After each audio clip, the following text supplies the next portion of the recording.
பானிபூரி அக்கா ப்ளீஸ், சங்கவி உங்களுக்காக.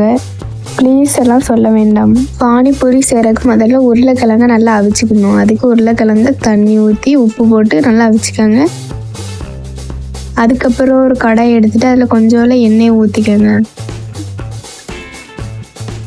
பெரிய வெங்காயத்தை குட்டி குட்டியாக நறுக்கி உள்ளே சேர்த்துக்கலாம். அதை நல்லா வதக்கி விடுங்க. தக்காளியும் குட்டி குட்டியாக வெட்டி போடுங்க.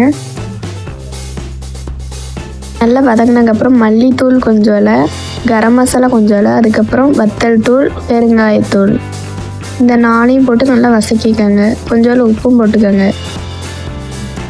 உருளைக்கிழங்கு அவிச்சு எடுத்ததை நல்லா தோலெல்லாம் உரிச்சிக்கலாம். நல்லா மசிக்கிக்கோங்க.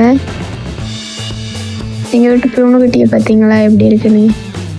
யாருக்கெல்லாம் பூனைக்குட்டி பிடிக்குமோ கமெண்ட்டில் ரெட் ஹார்ட் போடுங்க. நல்லா வதக்கிக்கோங்க.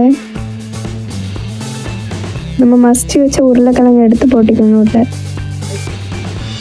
நல்லா கிண்டுங்க.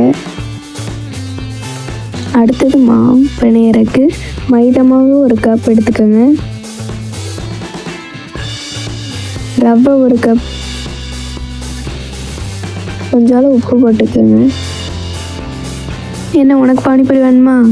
எனக்கெல்லாம் வேண்டாம், ஆளை விடுட்டா சாமி. தண்ணி தேவையான அளவு ஆட் பண்ணிக்கோங்க. நல்லா அதை பிசைஞ்சிக்கோங்க.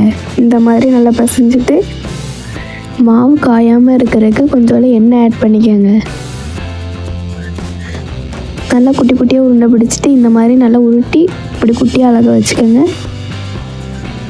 இதை ஒரு கடாய் வச்சு அதில் எண்ணெயை காய விட்டுருங்க. நல்லா காஞ்சதுக்கப்புறம் நம்ம உருட்டி வச்சதை எடுத்து உள்ளே போட்டுங்க. நல்லா பொரிச்சிடுங்க. நல்லா பொன்னிறமாக கலர் வந்ததுக்கப்புறம் அதை வெளியே எடுத்துருங்க.